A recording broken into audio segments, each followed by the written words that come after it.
Hello everyone, thank you for joining us today. I'm Chevi Ho, the Director for Key Account Management and Business Development for Asia Pacific. I work for Vetter for about 6 years now, and I'm located in our regional headquarter office in Singapore.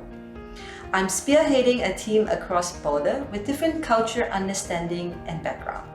I'm also doing business development in a new area within Asia Pacific, for an example, China. My name is Oscar Gold. At Vetter, I'm a Senior Vice President responsible for the Asia Pacific regions and the global emerging market.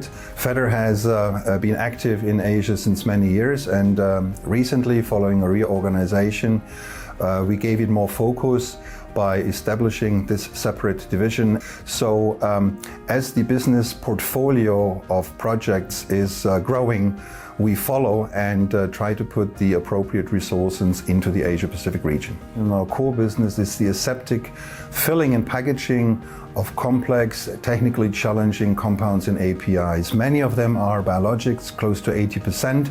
So it's rather the more innovative side of biologics where Vetter is focusing on and involved in. We have a global customer base. Vetter caters to small, medium-sized and large customers.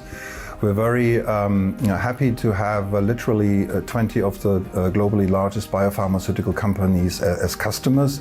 Well, Vetter is a family-owned company, and we do operate according to the highest international standards. The rule and the criteria number for Vetter is absolute quality. So we produce medicine really for the global biopharmaceutical market and ultimately for patients which get essential medicines which are applicated in the parenteral through the parenteral way. Our vision is to be part of novel medications to serve different indications for a patient population around the world.